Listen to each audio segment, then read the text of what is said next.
સાઈ શક્તિ સેવા ગ્રુપ દ્વારા પક્ષીઓ માટે પીવાના પાણીના માટીના કુંડાનું વિતરણ કરવાનો કાર્યક્રમ રાખવામાં આવ્યો હતો। માંજલપુર વિસ્તારમાં સરસ્વતી કોમ્પ્લેક્સ 4 રસ્તા પાસે હનુમાનજીના મંદિરની સામે આ આયોજન કરવામાં આવ્યું હતું। ઉનાળાની કાળઝાળ ગરમી પડતી હોય તેવામાં પક્ષીઓને પીવાનું પાણી મળી રહે તે માટે પીવાના પાણીના માટીના કુંડાનું નિઃશુલ્ક વિતરણ કરવામાં આવ્યું છે। લગભગ 200 જેટલા પીવાના પાણીના માટીના કુંડાનું વિતરણ કરવામાં આવ્યું, જેના થકી લોકોના આંગણામાં હવે પક્ષીઓનો કલરવ ગુંજી ઉઠશે।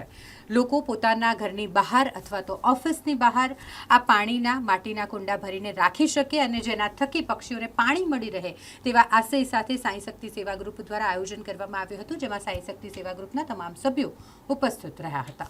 આજરોજ સાઈ શક્તિ સેવા ગ્રુપ વડોદરા ખાતે અમારા સંગઠન દ્વારા મૂંગા પશુ પક્ષીઓને માટીના કુંડાનું વિતરણ કરવાનો પ્રોગ્રામ રાખેલો હતો। આ આયોજનની અંદર અમારા સંગઠનના તમામ સભ્યો માંજલપુર સ્થિત જે સરસ્વતી કોમ્પ્લેક્સ છે ત્યાં આગળ આ કુંડા વિતરણનો કાર્યક્રમ કરવામાં આવ્યો હતો।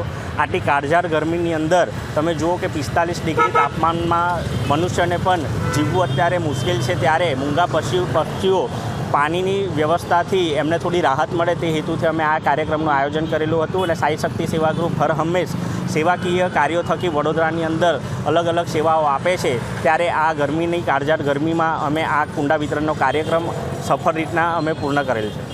કેટલા કુંડાનું વિતરણ કરવામાં? 200 જેટલા કુંડાનું વિતરણ કરેલું છે।